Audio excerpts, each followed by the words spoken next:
안녕하세요, 여러분. 오늘도 이 시간에 함께 해주셔서 참 고마워요. 어디선가 영상을 시청하고 계실 여러분 곁에 저도 조용히 앉아 있는 기분이에요. 오늘은 조금 특별한 이야기를 해볼까 해요. 70세가 되고 나서야 비로소 보이기 시작한 것들에 대해서요.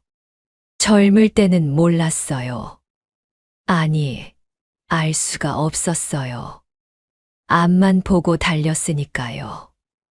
가족을 위해서, 생활을 위해서, 또 내일을 위해서 쉴 틈 없이 무언가를 채우고 쌓고 늘려가는 게 삶이라고 생각했어요. 더 많이 가져야 하고, 더 많이 이뤄야 하고, 더 많은 사람과 어울려야 한다고 믿었어요. 그게 잘 사는 거라고, 그게 성공하는 거라고 생각했거든요. 그런데 70이 되고 나니까 좀 다르게 보이더라고요. 이제는 뭘 더 가져야 하는지가 아니라 뭘 줄여야 하는지가 보여요. 무엇을 더 쌓아야 하는지가 아니라 무엇을 내려놓아야 하는지가 느껴져요. 참 이상하죠. 평생 채우는 법만 배웠는데 이제 와서 비우는 법을 배우고 있으니까요. 바쁘다는 이유로 넘겼던 것들이 있어요. 나중에 하면 된다고, 아직 시간이 있다고 미뤘던 것들이요. 그런 것들이 뒤늦게 돌아보니까 마음 한쪽에 오래 남아 있더라고요. 작은 돌멩이처럼 조용히 자리 잡고 있었어요. 그 무게가 쌓이고 쌓였어서 어느새 마음이 무거워졌다는 걸 70이 되어서야 알았어요. 이제 남은 시간은 채우는 시간이 아닌 것 같아요. 비우는 시간이에요. 덜어낼수록 가벼워지고 가벼워질수록 하루하루가 더 또렷해지더라고요. 눈앞의 것들이 더 선명하게 보이고 사소한 것들이 더 고맙게 느껴져요. 그래서 오늘은 그 이야기를 해보려고 해요. 70세가 되면 줄여야 할 것들. 5가지예요. 거창한 조언이 아니에요. 그냥 저처럼 70을 넘긴 사람이 돌아보며 느낀 것들이에요. 누군가는 이미 아시는 이야기일 수도 있고, 누군가는 아직은 와닿지 않을 수도 있어요. 그래도 괜찮아요. 오늘 이 이야기가 여러분 마음 어딘가에 조용히 놓여 있다가 언젠가 필요한 순간에 떠오르면 좋겠어요. 그럼 첫 번째 이야기부터 시작해 볼게요. 첫 번째는 걱정과 후회예요.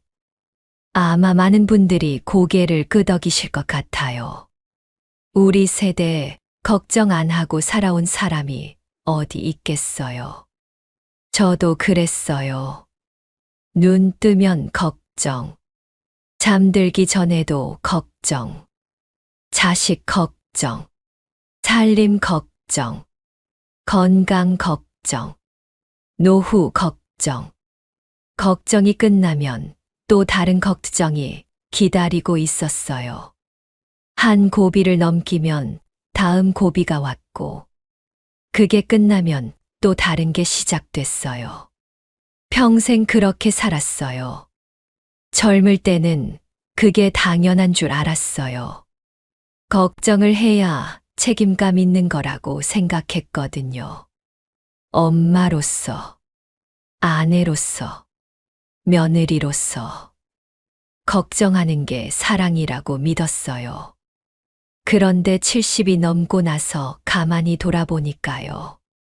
그 수많은 걱정 중에서 정말로 일어난 일이 얼마나 됐을까 세어봤어요. 손에 꼽더라고요. 대부분은 일어나지 않았어요. 제 머릿속에서만 일어난 일이었어요. 상상이었던 거예요. 그 상상 때문에 밤잠을 설치고 밥맛을 잃고 가슴이 답답했던 날들. 얼마나 많았는지 몰라요. 걱정은 참 이상해요. 아무것도 해결해 주지 않아요. 걱정한다고 일이 잘 풀리는 것도 아니고, 걱정 안 한다고 일이 안 풀리는 것도 아니에요. 그런데 멈출 수가 없었어요. 걱정이 습관이 되어버린 거예요. 무언가를 걱정하고 있어야 내가 뭔가 하고 있는 것 같은 느낌. 그게 착각이었다는 걸 이제야 알겠어요. 후회도 마찬가지예요. 저도 후회가 참 많았어요. 그때 왜 그랬을까? 다르게 했으면 어땠을까? 특히 새벽에 잠이 깨면 그런 생각이 밀려오더라고요. 20년 전 일, 30년 전 일, 어제 일처럼 선명하게 떠올라서 마음이 무거워지곤 했어요. 자식들한테 더 잘해줄 걸.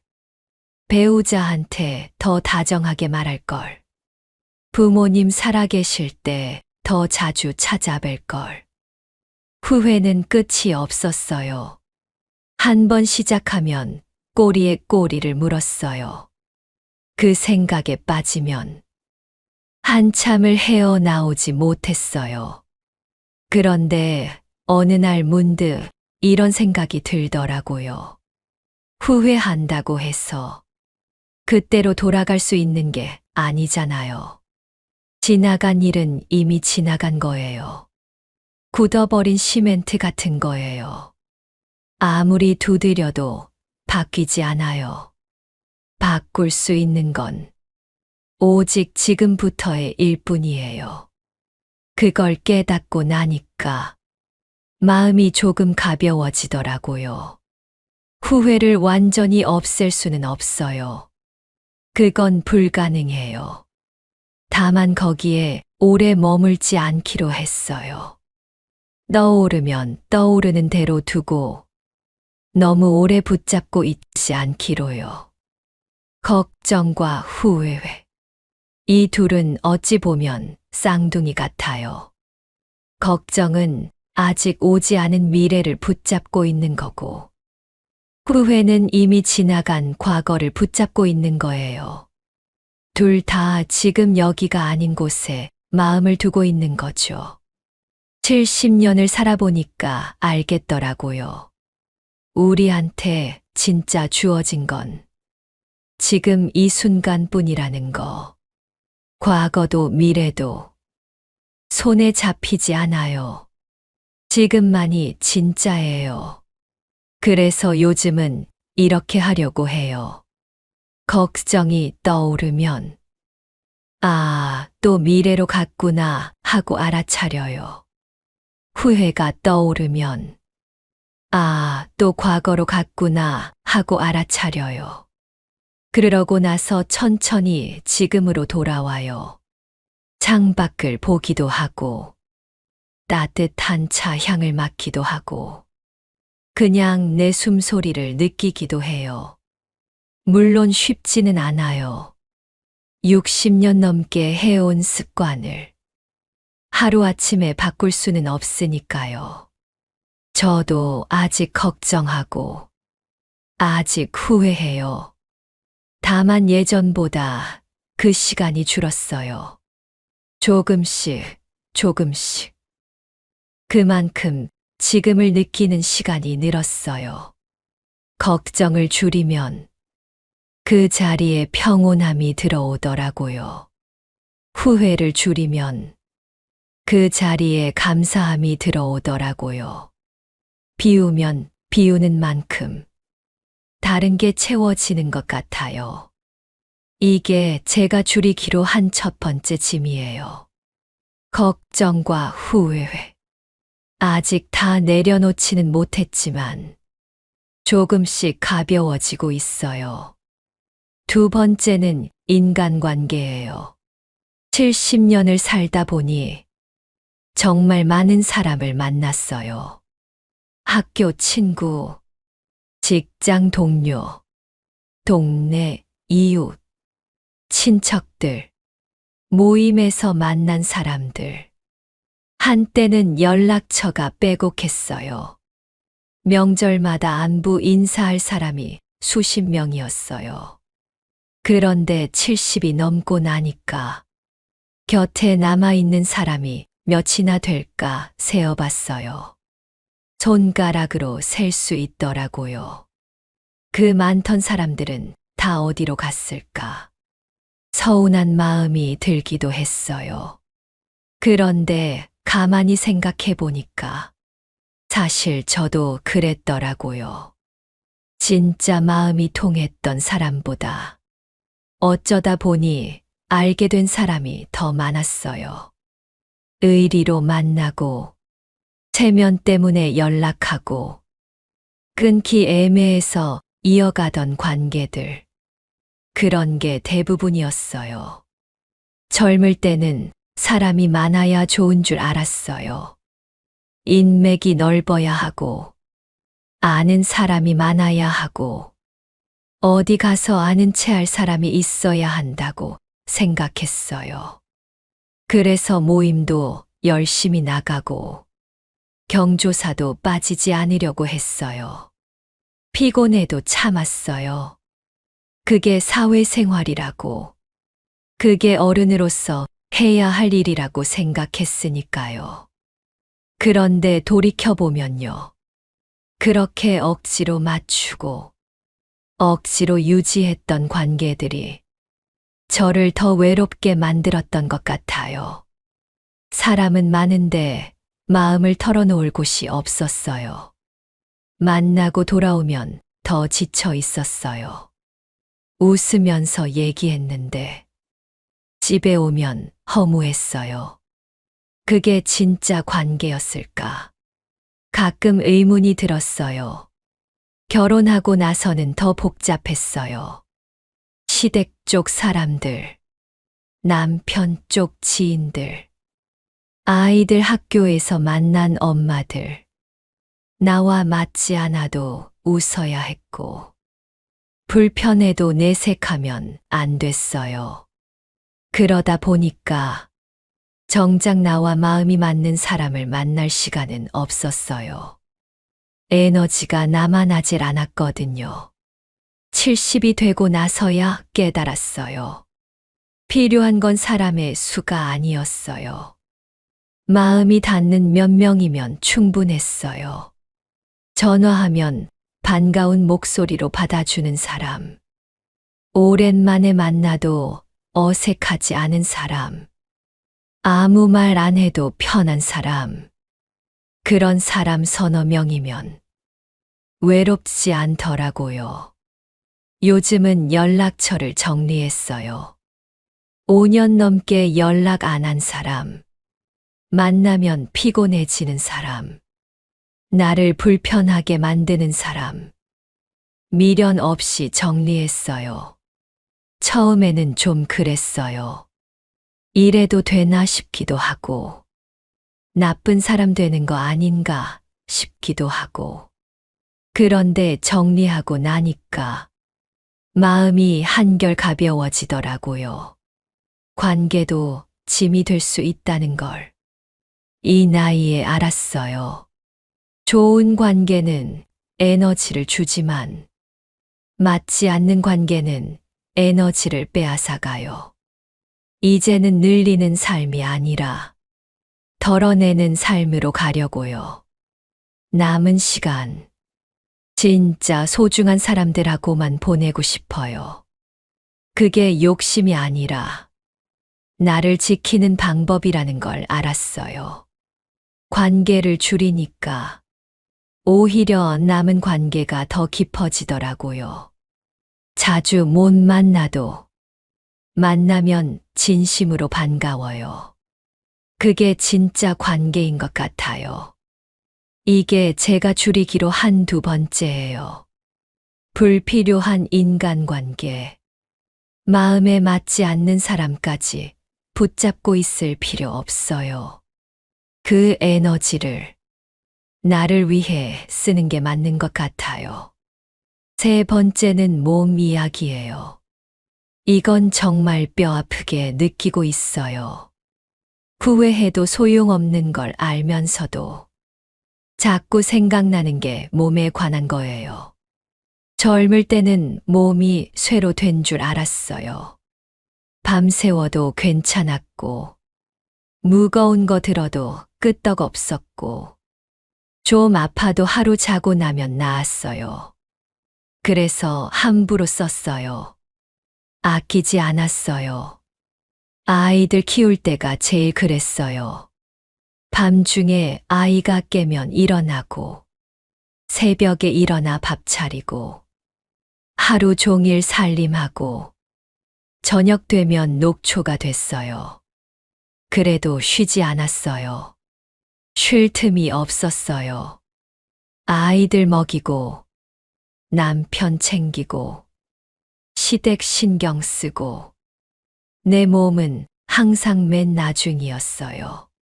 아파도 참았어요. 허리가 아파도 좀 있으면 나아지겠지 했어요.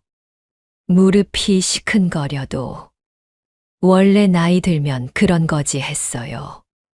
병원은 아이들 아플 때나 가는 곳이었어요.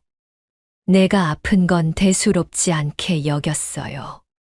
밥도 제대로 못 먹었어요.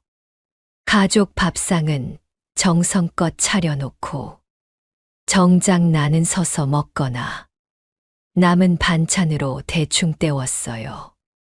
앉아서 밥 먹는 게 사치처럼 느껴졌어요. 그게 수십 년이었어요. 잠도 늘 부족했어요. 아이들 어릴 때는 밤잠을 설쳤고 좀 크고 나서는 걱정에 잠을 설쳤어요. 새벽까지 기다리다 잠들고 아침이면 또 일어나야 했어요. 푹 자본 게 언제인지 기억도 안 나요. 그때는 몰랐어요. 그렇게 무리한 게 다 몸에 쌓이고 있었다는 걸. 몸은 아무 말 없이 기억하고 있었어요. 조용히 하나하나 새겨두고 있었어요. 60대 후반부터 몸이 말하기 시작했어요. 여기저기 안 아픈 데가 없었어요. 무릎이 아프고, 허리가 아프고, 어깨가 아프고, 밤에 잠을 자도 개운하지 않았어요.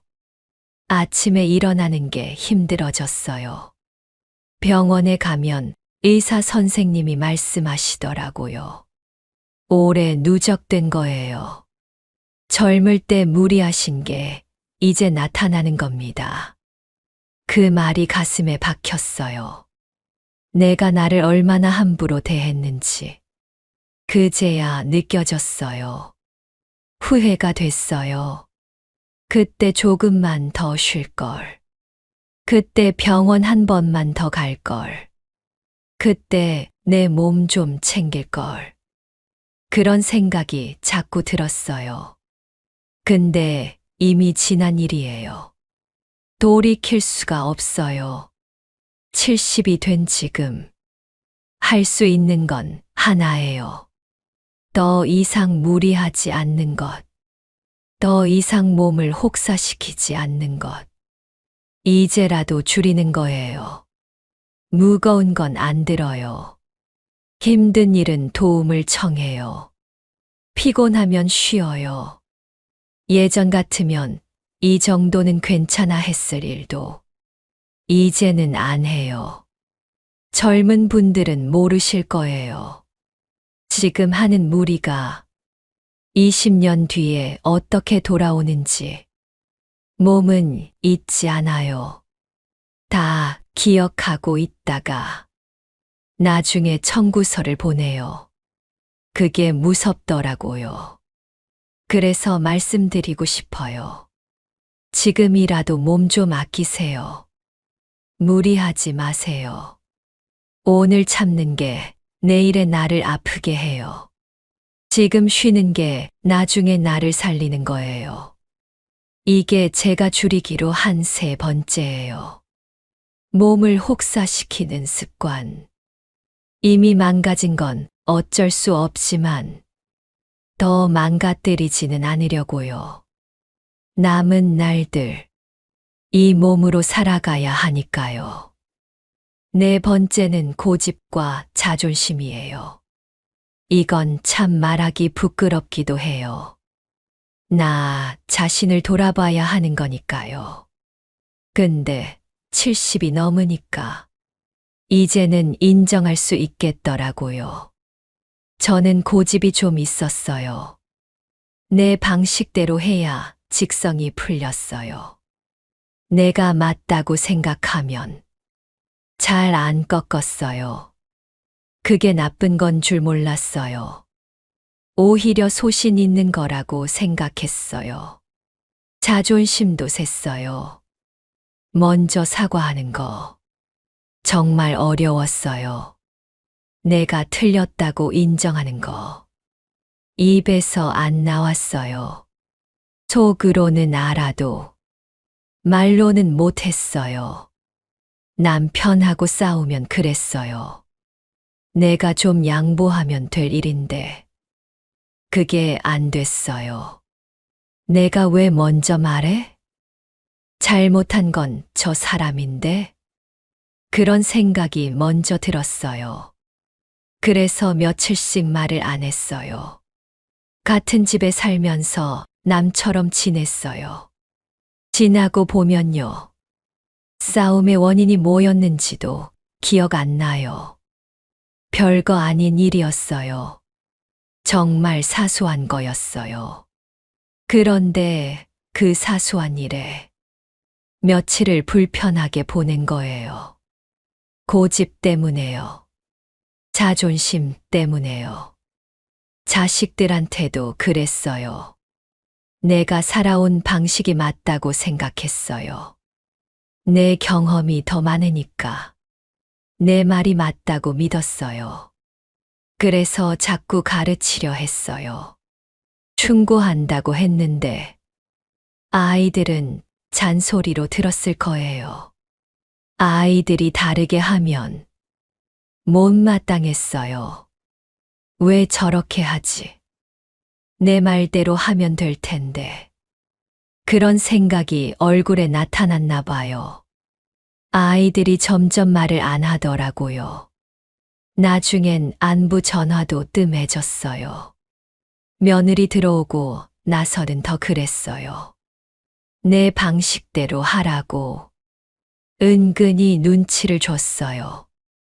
대놓고 말은 안 했는데 분위기가 그랬을 거예요. 며느리도 불편했겠죠. 아들도 중간에서 힘들었을 거예요. 그때는 몰랐어요. 내 고집 한 줌이 가족 사이를 벌려놓고 있다는 걸. 내 자존심 한 조각이 대화의 문을 닫고 있다는 걸. 어느 날 손주가 이런 말을 했어요. 할머니는 왜 맨날 화난 것 같아? 가슴이 철렁했어요. 나는 화난 적 없는데.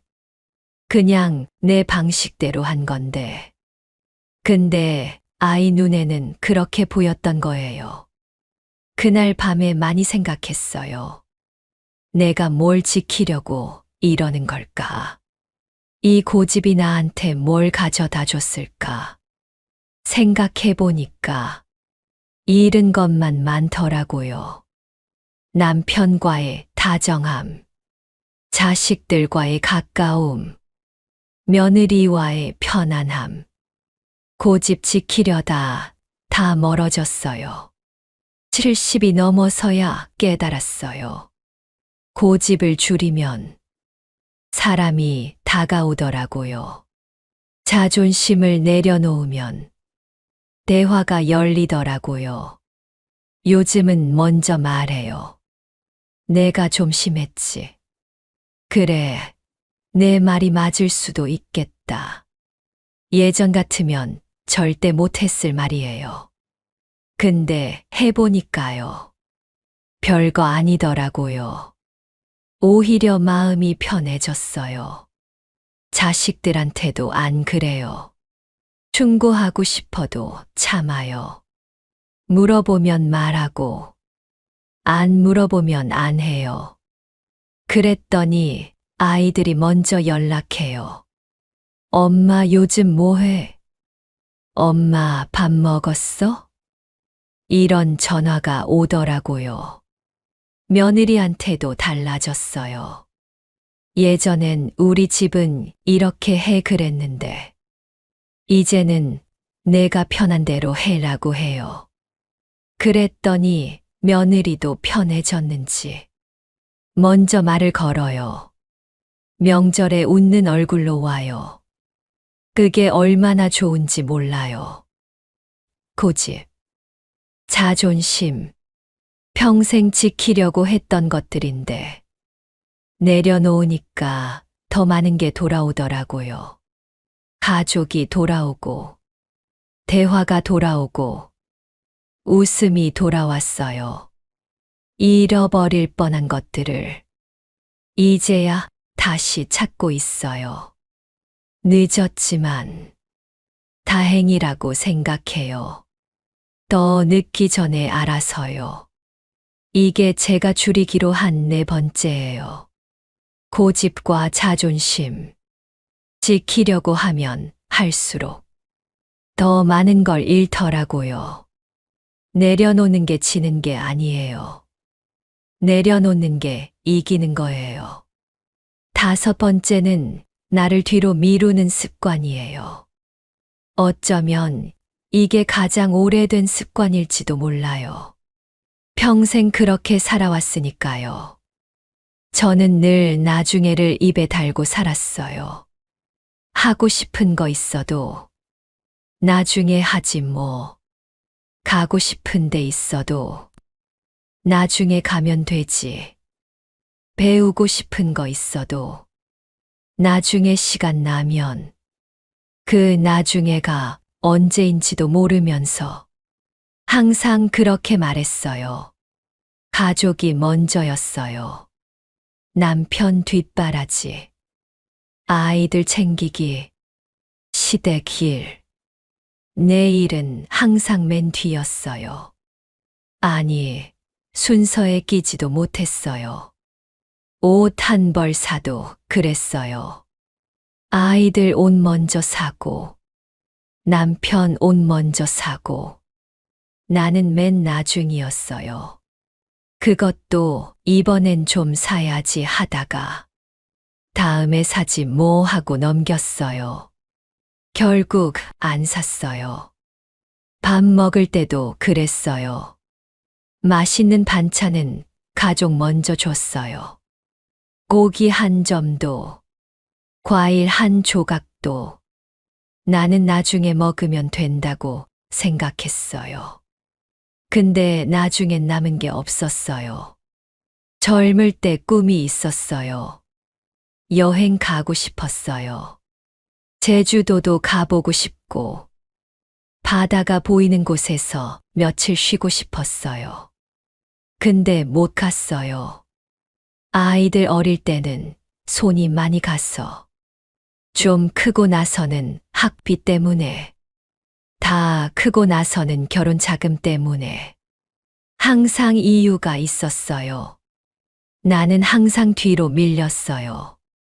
배우고 싶은 것도 있었어요. 글씨 쓰는 거 배우고 싶었어요. 그림도 그려보고 싶었어요. 노래도 제대로 배워보고 싶었어요. 근데 그런 거 배워서 뭐 하나 싶기도 하고, 내가 무슨 싶기도 해서 시작도 안 했어요. 남들 눈치도 봤어요. 이 나이에 무슨 취미냐 할 것 같아서요. 그렇게 미루고 미루다 보니 어느새 70이 됐어요. 돌아보니까 나를 위한 시간이 하나도 없었어요. 평생 남을 위해 살았어요. 가족을 위해, 주변 사람들을 위해.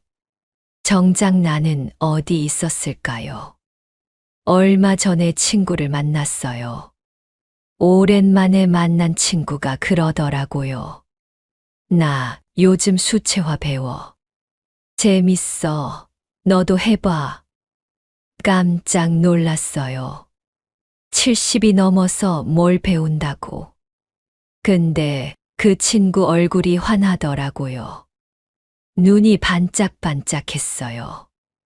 그날 집에 와서 많이 생각했어요. 나는 뭘 하고 싶었지? 내가 좋아하는 게 뭐였지? 가만히 생각해 보니까 잘 떠오르지 않더라고요.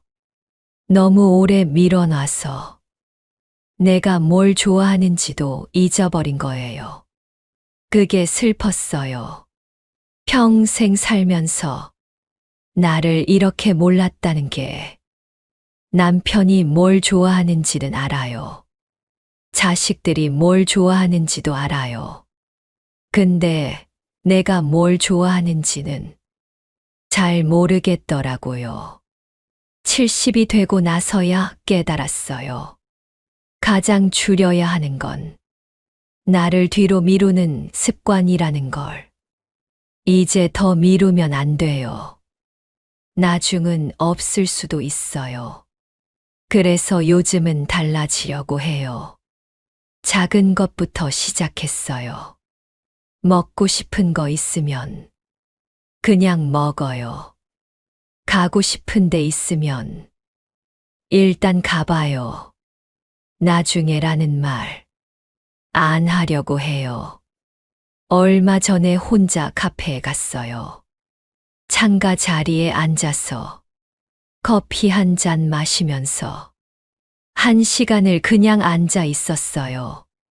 아무것도 안 하고요. 그냥 창밖을 봤어요. 그게 그렇게 좋을 줄 몰랐어요. 예전 같으면 못했을 거예요. 혼자 카페에 가서 뭐 해? 그 돈이면 집에서 마시지. 시간 아깝게. 그런 생각이 먼저 들었을 거예요. 근데 이제는 달라요. 나를 위한 시간. 아깝지 않아요. 하고 싶은 일. 남아있는 작은 꿈. 지금 아니면 못할 것들. 이제는 미루지 않으려고요. 거창한 게 아니어도 괜찮아요. 소박해도 괜찮아요. 중요한 건 나를 위한 거라는 거예요. 이게 제가 줄이기로 한 5번째예요. 나를 뒤로 미루는 삶. 이제는 나를 먼저 챙기려고요. 그게 이기적인 게 아니에요. 평생 남을 먼저 챙겼으니까 이제는 나 차례예요. 여러분도 그러셨으면 좋겠어요. 나중에라고 미뤄뒀던 것들. 지금 해보세요. 작은 것부터 괜찮아요. 오늘 하루 나를 위한 시간 조금만 내보세요. 그게 남은 날들을 더 반짝이게 만들어줄 거예요. 오늘 5가지 이야기를 나눴어요. 걱정과 후회, 불필요한 인간관계, 몸을 혹사시키는 습관, 고집과 자존심, 그리고 나를 뒤로 미루는 삶. 돌이켜보면요. 이것들이 평생 저를 무겁게 했어요. 눈에 보이지 않는 짐이었어요. 들고 있는 줄도 모르고 계속 들고 다녔어요. 그게 당연한 줄 알았으니까요. 젊을 때는 채우는 게 삶이라고 생각했어요. 더 많이 가지고, 더 많이 이루고, 더 많이 쌓아야 한다고 믿었어요. 그래야 잘 사는 거라고, 그래야 성공한 거라고 생각했어요. 그런데 70이 넘고 나니까 다르게 보이더라고요. 채우는 것보다 비우는 게 더 필요한 시간이 왔어요. 덜어내야 할 것들이 아직도 많이 남아 있었어요. 비우니까 가벼워지더라고요. 걱정을 줄이니까 마음이 편해졌어요. 필요 없는 관계를 정리하니까 외로움이 줄었어요. 고집을 내려놓으니까 가족이 가까워졌어요. 신기해요. 뺐는데 더 많아진 느낌이에요. 무거운 걸 내려놓으니까 비로소 보이는 것들이 있더라고요. 창밖의 하늘, 따뜻한 햇살, 작은 꽃 한 송이. 예전엔 못 봤던 것들이에요. 볼 여유가 없었거든요. 남은 시간이 얼마나 될지 몰라요. 10년이 될 수도 있고, 20년이 될 수도 있고, 그보다 짧을 수도 있어요. 아무도 몰라요. 그래서 더 가볍게 살고 싶어요. 무거운 짐 다 내려놓고, 가벼운 마음으로 하루하루를 느끼면서 살고 싶어요. 여러분은 어떠세요? 혹시 지금도 무거운 짐을 들고 계시진 않으세요? 내려놓아도 되는 걸 아직 붙잡고 계시진 않으세요? 괜찮아요. 지금이라도 내려놓으면 돼요. 늦지 않았어요. 오늘 하나만 내려놓아도 괜찮아요. 내일 또 하나 내려놓으면 되니까요.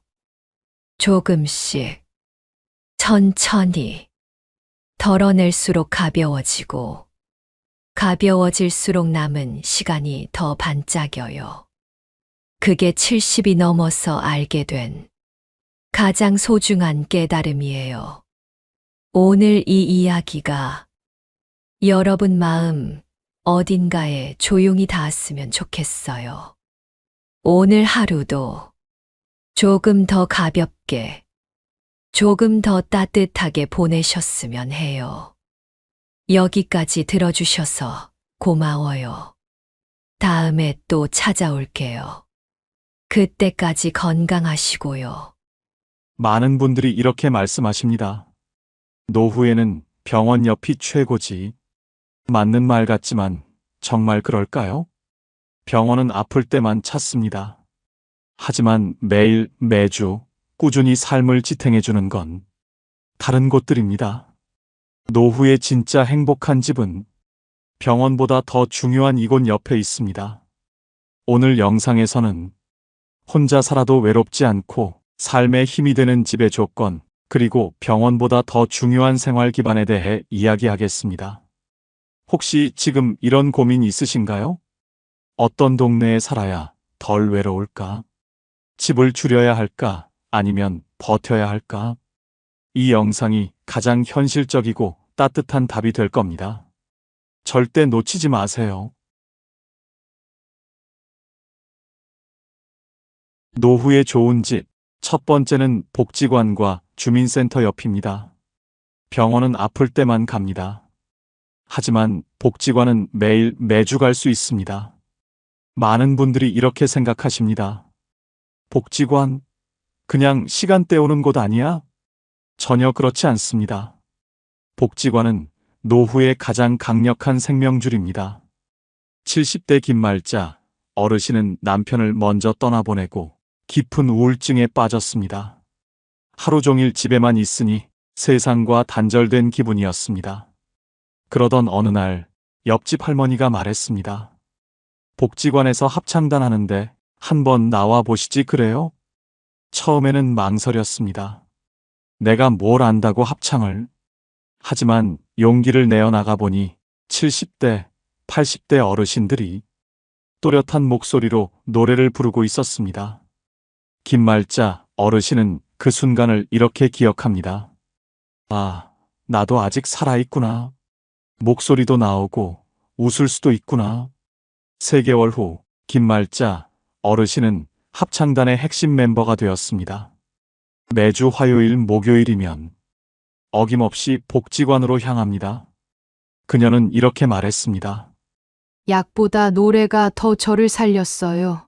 사람들과 함께 부르는 노래 한 곡이 혼자 먹는 밥 10끼보다 낫더라고요. 73세 박순옥 할머니의 일주일을 따라가 보겠습니다. 월요일 오전 10시 복지관 서예 교실. 붓을 들고 천천히 글씨를 쓰다 보면 마음이 차분해집니다. 화요일 오후 2시 건강체조 시간. 같은 또래 어르신들과 함께 가벼운 스트레칭을 합니다. 수요일 오전 11시 요리 교실. 간단한 반찬 만들기를 배우며 서로의 레시피를 나눕니다. 목요일 오후 3시 독서 모임. 함께 책을 읽고 인생 이야기를 나눕니다. 금요일 오전 10시 원예 교실. 작은 화분에 꽃을 심으며 생명의 소중함을 느낍니다. 박순옥 할머니는 말합니다. 복지관 덕분에 매일이 다릅니다. 월요일엔 붓을 잡고, 화요일엔 몸을 움직이고, 수요일엔 요리를 하고, 하루하루가 기다려져요. 복지관이 정말 효과가 있나? 궁금해 하시는 분들이 많으실 텐데요. 실제로 정부에서 전국 65세 이상 어르신 거의 1만 명을 3개 그룹으로 나누어 비교했습니다. 첫 번째 그룹 복지관, 경로당 등에 거의 안 가시는 분들, 두 번째 그룹 가끔 가시는 분들, 세 번째 그룹 자주, 적극적으로 참여하시는 분들. 결과는 어땠을까요? 세 번째 그룹, 즉 적극적으로 참여하는 어르신들이 내 건강 상태가 만족스럽다라고 답할 확률이 다른 그룹보다 높았습니다. 무려 100명 중 8명 정도 더 많은 비율이었습니다. 또한 2020년 보건복지부가 전국 17개 시도에서 조사한 결과 이웃과 자주 만나고 대화하는 어르신들이 그렇지 않은 분들보다 우울함을 훨씬 덜 느낀다는 것을 확인했습니다. 쉽게 말해서 아침에 복지관 가서 김할머니 만나서 수다 떨고 점심 먹고 박할아버지랑 장기 두고 이런 일상이 있는 분들이 혼자 집에만 계신 분들보다 마음이 훨씬 밝다는 뜻입니다. 복지관이 주는 혜택은 단순한 프로그램 참여를 넘어섭니다. 첫째, 규칙적인 생활 리듬입니다. 매주 정해진 요일, 정해진 시간에 나가야 할 곳이 있다는 것. 이것만으로도 삶의 질서가 생깁니다. 둘째, 자연스러운 안부 확인입니다. 김할머니 오늘 안 오시네. 이런 말 한마디가 누군가를 걱정하고 챙기는 마음으로 이어집니다. 셋째, 세대 간 소통의 기회입니다.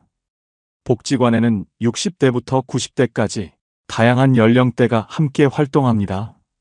나보다 어린 사람의 활력을 보며 격려받고 나보다 연상의 지혜를 들으며 배웁니다. 주민센터 역시 노후 생활의 든든한 파트너입니다. 주민센터는 복지관보다 더 가깝고 더 접근하기 쉽습니다. 건강 강좌, 취미 교실, 주민 모임 등 다양한 프로그램이 운영됩니다. 특히 주민센터의 장점은 동네 사람들과의 자연스러운 만남입니다. 복지관과 주민센터가 아무리 좋아도 거리가 멀면 소용없습니다. 이상적인 거리는 도보 10분 이내입니다. 15분을 넘어가면 참여율이 현저히 떨어집니다. 실제로 75세 이영자 할머니는 20년간 살던 아파트를 떠나 복지관에서 도보 5분 거리로 이사했습니다. 병원은 1년에 몇 번 가지만 복지관은 매일 갈 수 있잖아. 비가 오거나 눈이 올 때, 몸이 아플 때도 갈 수 있는 거리. 바로 그 거리에 살아야 합니다. 복지관 옆에 산다는 건 단순한 거리 문제가 아닙니다. 외로움과 연결을 가르는 경계선이고 우울함과 활력을 나누는 분기점입니다. 노후의 집을 고를 때 복지관까지 걸리는 시간을 재어보세요. 그 시간이 여러분의 남은 인생의 질을 결정할 수도 있습니다. 혼자 있어도 외롭지 않고 아파도 절망하지 않는 노후. 그 시작은 복지관과 주민센터 옆에서 시작됩니다. 두 번째는 경로당과 작은 모임 공간입니다. 많은 분들이 경로당은 심심풀이라고 생각하지만 사실 노후의 가장 강력한 안전망입니다. 병원 옆만 있는 동네는 몸은 챙길 수 있어도 마음은 고립되지만 경로당 옆 동네는 때로는 시끄럽지만 웃음과 관계가 살아 있습니다. 73세 이순자 할머니는 매일 오전 10시 경로당에서 장기를 두며 시간을 보냅니다. 처음에는 남편이 세상을 떠나고 나서 집에 혼자 있는 시간이 너무 힘들었습니다. 텔레비전만 보니까 하루가 안 가더라고요. 시간이 너무 더디게 가서 견딜 수가 없었어요. 그런데 옆집 할아버지가 경로당에 함께 가자고 했습니다. 처음엔 뭘 하러 가나 했는데 가보니까 여기가 진짜 보물창고더라고요. 오전 10시에 경로당에 도착하면 벌써 7, 8명의 어르신들이 모여 있습니다.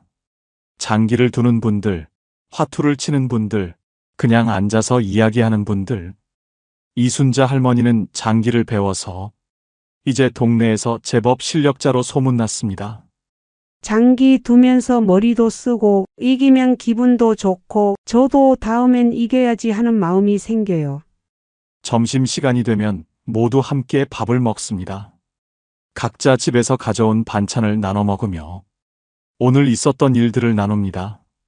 이순자 할머니는 말합니다. 나는 집에 있으면 더 늙어버려. 사람이랑 장기 두고 밥 같이 먹는 게 진짜 보약이지. 그 시간 덕분에 하루가 단단히 채워집니다. 78세 박철수 할아버지는 몇 년 전까지만 해도 경로당을 멀리 했습니다. 시끄럽고 복잡한 게 싫다는 이유였습니다. 하지만 무릎이 아파서 병원을 다니게 되면서 생각이 바뀌었습니다. 병원에서 만난 동갑내기 친구가 경로당에서 하는 건강체조를 추천했습니다. 처음엔 어색했어요. 나이 먹고 뭔 체조냐 하면서. 하지만 일주일 참여해보니 몸이 한결 가벼워졌습니다. 더 중요한 건 사람들과의 관계였습니다. 경로당에서 만난 김상철 할아버지는 군대 같은 부대에서 근무했던 전우였습니다. 60년 만에 우연히 재회한 거였습니다. 세상 참 좁더라고요. 여기서 옛날 동료를 만나게 될 줄이야. 이제 박철수 할아버지는 매일 아침 경로당에 가는 게 일과입니다. 체조도 하고 바둑도 두고 옛 이야기도 나누며 시간을 보냅니다. 경로당이 이렇게 좋은 곳인 줄 몰랐어요. 여기 안 왔으면 집에서 혼자 끙끙 앓고 있었을 거예요. 경로당의 효과는 개인적인 경험담만이 아닙니다. 정부에서 실시한 대규모 조사로도 확인됐습니다. 보건복지부가 전국 17개 시도를 대상으로 10년간 추적 조사한 결과 정말 놀라운 사실이 밝혀졌습니다. 특히 농촌 지역에 사는 혼자 계신 어르신들 중에서 경로당을 자주 이용하시는 분들이 그렇지 않은 분들보다 우울감이 훨씬 적었습니다. 구체적으로는 경로당에 나가서 사람들과 어울리는 할머니, 할아버지들이 집에만 계시는 분들보다 마음이 훨씬 밝고 건강했다는 것입니다. 더 구체적인 연구도 있습니다.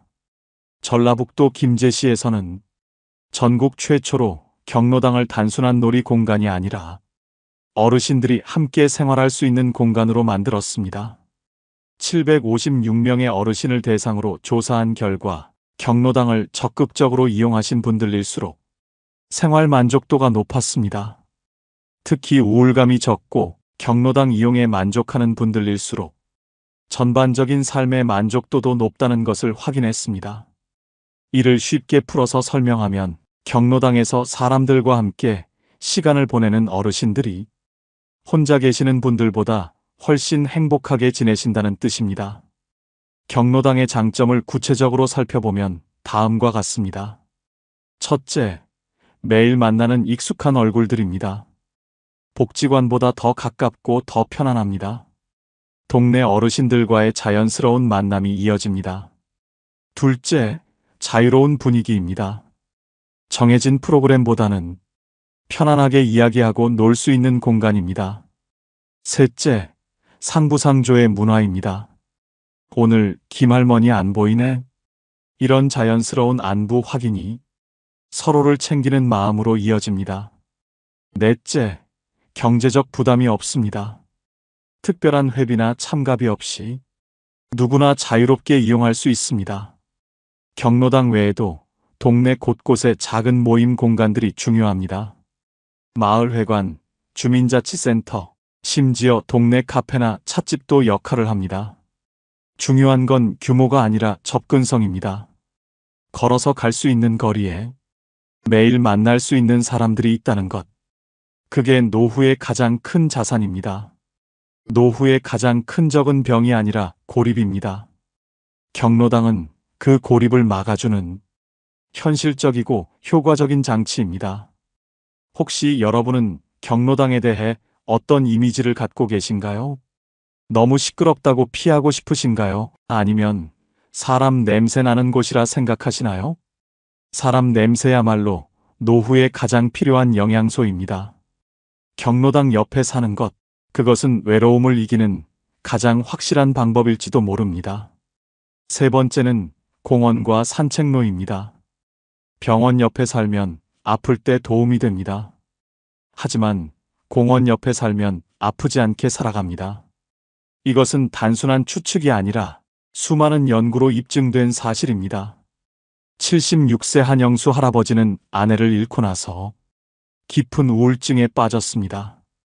2년간 집에만 틀어박혀 지내며 세상과 단절된 채 살았습니다. 밥맛도 없고 잠도 안 오고 하루하루가 그냥 지나가기만 기다리는 상황이었어요. 그러던 어느 날 동네 의사 선생님이 권했습니다. 약보다는 매일 아침 30분씩 걸어보세요. 처음에는 귀찮았지만 집 앞 근린공원까지 천천히 걸어 나갔습니다. 새벽 6시 공원에는 벌써 여러 어르신들이 나와 계셨습니다. 맨손 체조를 하는 분들, 빠른 걸음으로 둘레길을 도는 분들, 벤치에 앉아 신문을 읽는 분들. 처음에는 인사만 나누던 사이였지만 매일 같은 시간에 만나다 보니 자연스럽게 대화가 시작됐습니다. 특히 겨울에 만난 노란 개가 한 마리 있었습니다. 주인 할머니와 함께 매일 산책을 나오는 개였는데 한영수 할아버지를 보면 꼬리를 흔들며 달려왔습니다. 그 개가 저를 알아보고 좋아하는 걸 보니까 내가 누군가에게는 필요한 사람이구나 싶더라고요. 6개월 후 할아버지는 완전히 다른 사람이 되었습니다. 아침에 눈 뜨면 오늘은 누구를 만날까 하는 기대가 생겨요. 병원은 아플 때나 가지만 공원은 매일 저를 기다려주거든요. 71세 박민자 할머니는 무릎 관절염으로 몇 년간 고생했습니다. 병원에서는 수술하자고 하는데 나이도 많고 겁이 나서 자꾸 미뤘어요. 하지만 물리치료사가 추천한 건 수술이 아니라 걷기였습니다. 집 근처 산책로에서 매일 조금씩 거리를 늘려갔습니다. 한개월 후 놀라운 변화가 생겼습니다. 무릎 통증이 현저히 줄어든 것입니다. 의사 선생님이 깜짝 놀라더라고요. 관절 상태가 많이 좋아졌다면서. 더 중요한 변화는 마음이었습니다. 산책로에서 만나는 사람들과의 자연스러운 만남, 계절마다 바뀌는 풍경을 보는 즐거움, 매일 조금씩 늘어가는 걸음수의 성취감. 예전에는 집에서 텔레비전만 보면서 내 인생 이제 끝났다 생각했는데 지금은 내일이 기대돼요. 박민자 할머니는 이제 매일 오후이시면 산책로로 향합니다. 여기가 제 힐링 장소예요. 돈 한 푼 안 들이고도 이렇게 행복할 수 있다니. 공원과 산책로의 효과는 개인적인 경험에만 머물지 않습니다. 미국 보훈병원에서 70세에서 92세 남성 3천여 명을 대상으로 6년간 추적 조사한 결과 놀라운 사실이 밝혀졌습니다. 매일 20분에서 40분 정도 걷기 운동을 하는 어르신들이 그렇지 않은 분들보다 사망 위험이 절반으로 줄어들었습니다. 쉽게 말해서 매일 공원에서 20분 정도 걷는 할아버지, 할머니들이 그렇지 않은 분들보다 훨씬 오래 건강하게 사신다는 뜻입니다. 또 다른 연구에서는 자연환경에서 활동한 우울증 환자 9명을 4주간 관찰한 결과 우울감이 현저히 감소하고 삶의 질이 크게 향상됐다는 보고가 나왔습니다.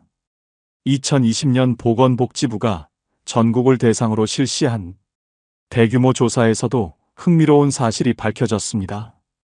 연구 결과 공원에서 혼자 산책하는 것보다 그곳에서 만나는 이웃들과 나누는 대화가 어르신들의 우울감 감소에 더 큰 도움이 된다는 것입니다.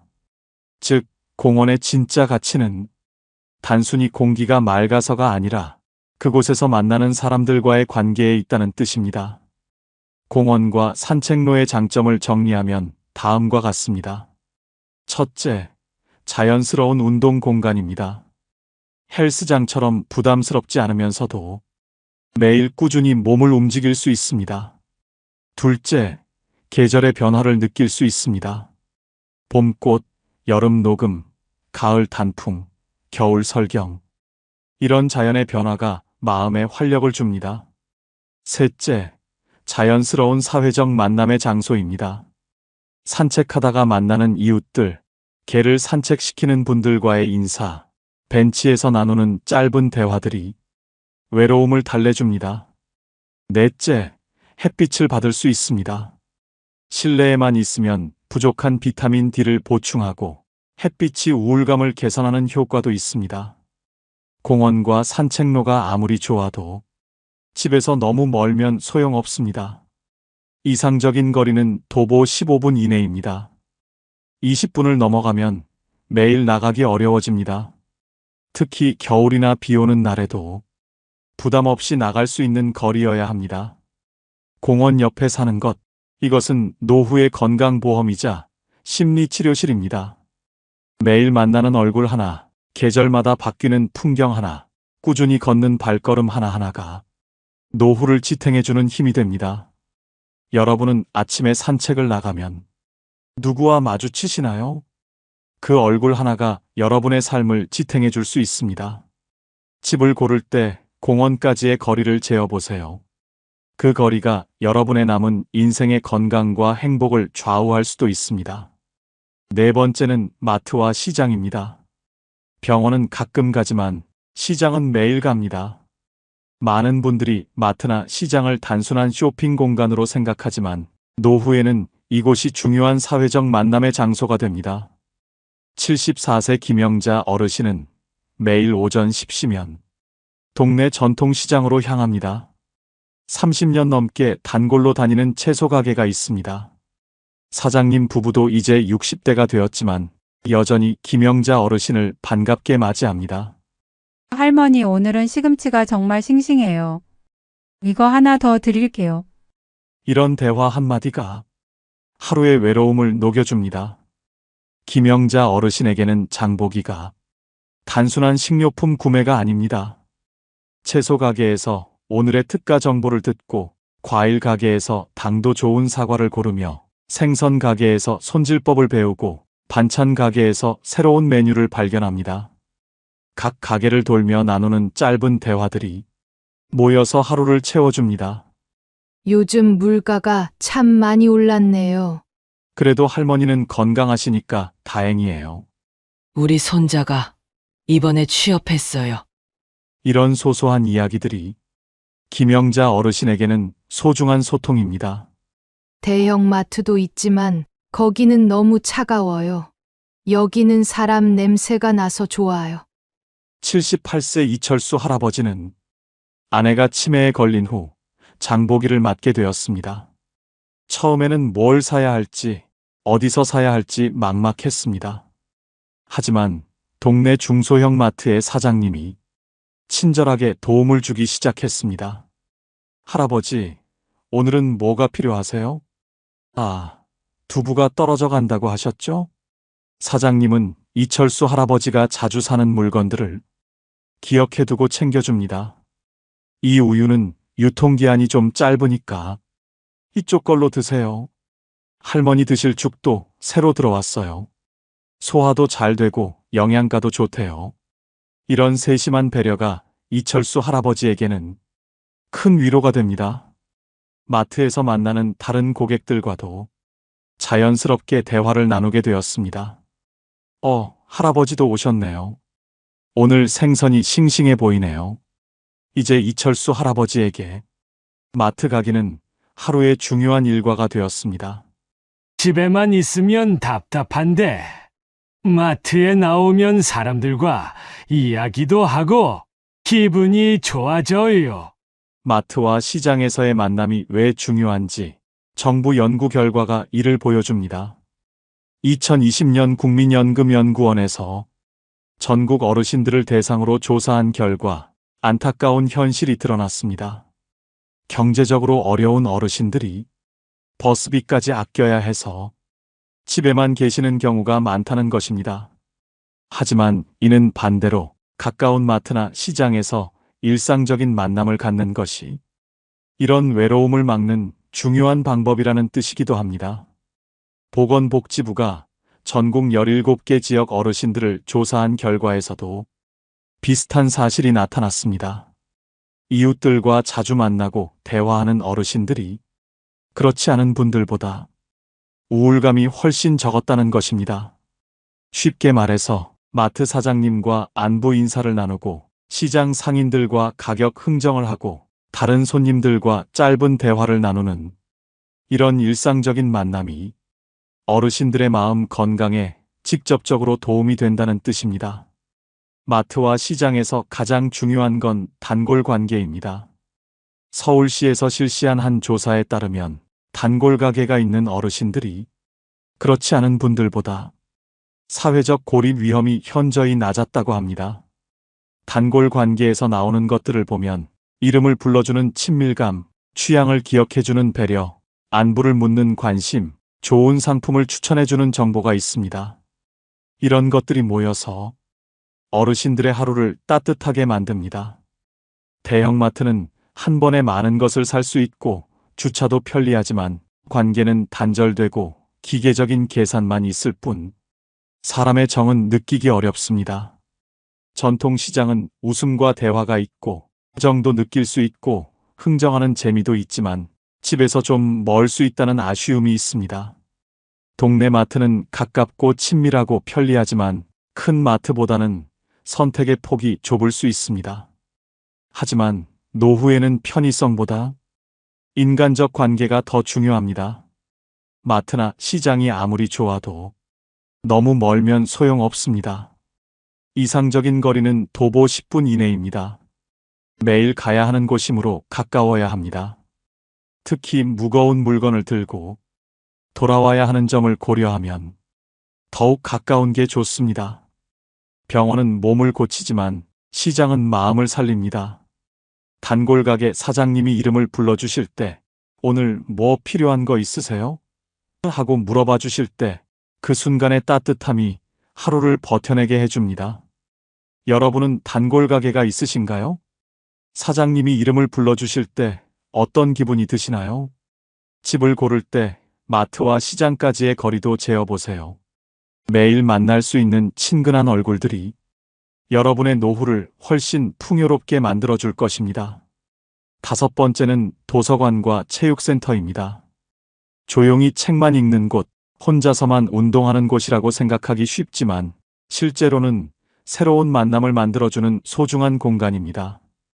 69세 김순희 할머니는 평생 책 읽기를 좋아했지만 나이가 들면서 눈이 침침해져 독서를 포기하려 했습니다. 그러던 중 동네 도서관에서 어르신 독서 모임을 운영한다는 소식을 듣게 되었습니다. 처음에는 망설였습니다. 내가 뭘 안다고 토론을 해? 하지만 용기를 내어 참여해보니 비슷한 고민을 가진 어르신들이 많이 계셨습니다. 매주 화요일 오후 2시 10여 명의 어르신들이 모여 한 권의 책을 함께 읽습니다. 이 소설의 주인공이 왜 그런 선택을 했을까요? 제가 젊었을 때도 이런 일이 있었는데 책을 매개로 한 대화가 자연스럽게 이어집니다. 각자의 인생 경험이 담긴 해석들이 책을 더욱 풍성하게 만들어줍니다. 6개월 후 김순희 할머니는 완전히 달라졌습니다. 도서관 가는 날이 가장 기대돼요. 새로운 책도 읽게 되고, 새로운 친구들도 생기고, 혼자 읽을 때보다 훨씬 재미있어요. 독서 모임이 끝나면 근처 카페에서 차를 마시며 더 깊은 이야기를 나누기도 합니다. 책이 우리를 연결해 주는 다리 역할을 하는 것 같아요. 75세 박철호 할아버지는 당뇨병 진단을 받은 후 의사로부터 꾸준한 운동을 권유받았습니다. 처음에는 혼자 공원에서 걷기만 했는데 겨울이 되자 추워서 나가기 어려워졌습니다. 그러던 중 동네 체육센터에서 어르신 건강 체조 프로그램을 운영한다는 소식을 듣게 되었습니다. 헬스장은 젊은 사람들만 가는 곳이라고 생각했던 박철호 할아버지였지만 막상 가보니 생각과 달랐습니다. 오전 십시 수업에는 60대부터 80대까지 다양한 연령대의 어르신들이 함께 운동하고 계셨습니다. 처음에는 몸이 뻣뻣해서 따라하기 어려웠지만 강사님과 동료 어르신들의 격려로 점점 나아졌습니다. 할아버지, 어제보다 훨씬 좋아졌네요. 저도 처음엔 그랬는데 이제 보세요. 이런 격려의 말들이 박철호 할아버지에게 큰 힘이 되었습니다. 3개월 후 당뇨 수치가 현저히 개선되었을 뿐만 아니라 새로운 친구들도 생겼습니다.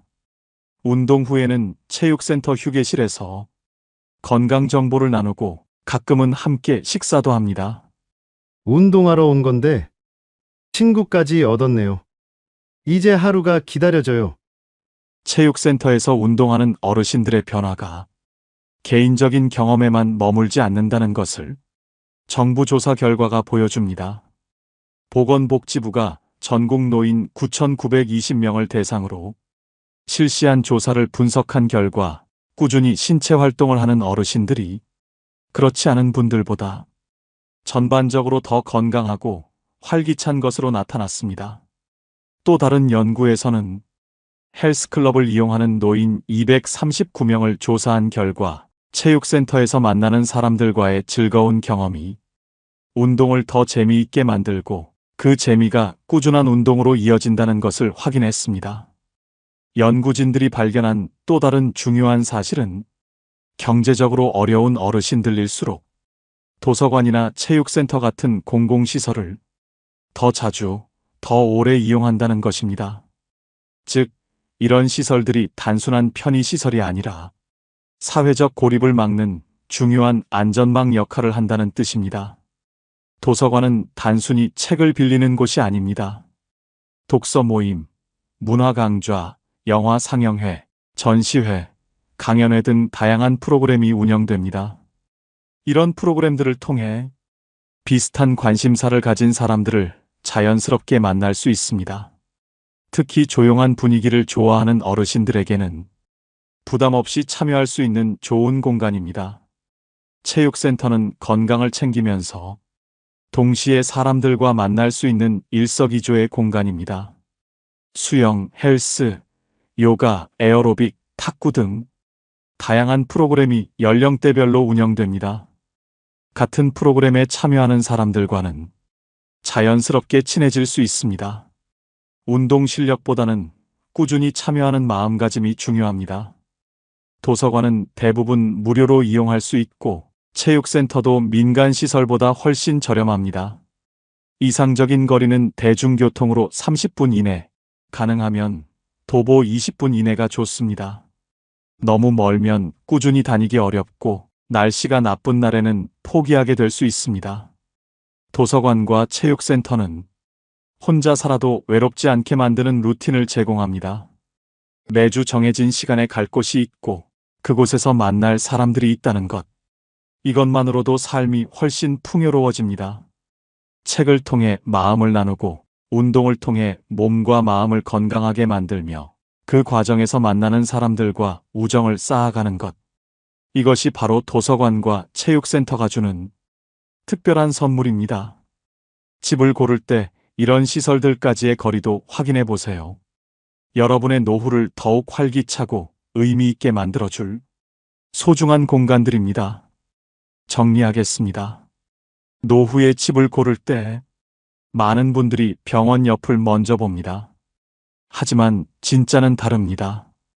복지관, 경로당, 공원, 시장, 그리고 도서관과 체육센터, 이곳들 옆에 사는 것이 노후를 행복하게 만드는 조건입니다. 집은 벽으로 만들어지지만 삶은 사람과 연결로 지탱됩니다. 노후에 좋은 집은 병원이 가까운 집이 아니라 내 이름을 불러줄 사람이 있는 동네입니다. 복지관에서 만난 합창단 친구, 경로당에서 장기를 두는 상대, 공원에서 매일 만나는 강아지와 주인, 시장에서 오늘 뭐 필요해요? 하고 묻는 사장님, 도서관에서 함께 책을 읽는 동료, 체육센터에서 서로 격려하는 운동 친구들. 이 모든 사람들이 여러분의 하루를 채워주고 외로움을 달래주고 살아갈 힘을 주는 소중한 존재들입니다. 병원은 몸이 아플 때 가는 곳이지만 이런 곳들은 마음이 아프지 않게 해주는 곳입니다. 여러분은 집을 고를 때 어떤 조건을 가장 먼저 보시나요? 댓글로 남겨주시면 다른 분들께도 큰 도움이 됩니다. 오늘도 긴 이야기 함께 해주셔서 감사합니다. 여러분의 노후가 좁아도 따뜻하고 조용해도 외롭지 않기를 진심으로 응원합니다. 이런 이야기가 마음에 남으셨다면 조용히 구독과 좋아요를 눌러주시고 앞으로도 함께 해주시면 좋겠습니다. 여러분과 나누는 이 시간이 저에게도 큰 힘이 됩니다.